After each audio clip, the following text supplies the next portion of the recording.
Hello Janaki. Hello Raghava, ఏం చేస్తున్నావు? ఏం లేదు జానకి, ఇక్కడనే మా ఇంటి ముందు ఉన్నా. అవునా, నా మనసేం మంచిగా లేదు, ఒకసారి కలుద్దామా?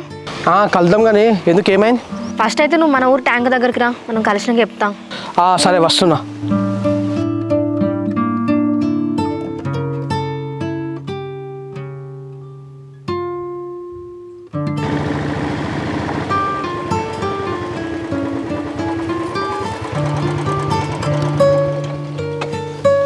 ఏమైంది జానకి, అర్జెంటుగా ఫోన్ చేసి కలుద్దామని చెప్పేసాను. ఏం చెప్పాలి రాఘవ, నా మనసు అంతా ఏం మంచిగా లేదు. ఏమైంది జానకి, ఎప్పటికీ అది నేను చెప్పేటే రాగు, ఇప్పుడు నువ్వు నీ మనసు మంచిగా లేదంటాను. ఏం చెప్పాలి రాఘవ, నాకు ఇప్పుడే పెళ్లి చేసుకుని అసలు ఇష్టం లేదు. నా స్టడీస్ కూడా కంప్లీట్ కాదు, నానేమో సంబంధాలు ఇస్తాడు. అదేం జానకి, ఇటు నువ్వు నా లవ్ యాక్సెప్ట్ చేయట్లేదంటే ఇటు మీ నాన్నకి సంబంధాలు తీసుకొని వస్తాడా? ఇదంతా నా గాచారానికి ఏమన్నట్టునేది. అబ్బా నువ్వు ఒక్కడివి, నాన్న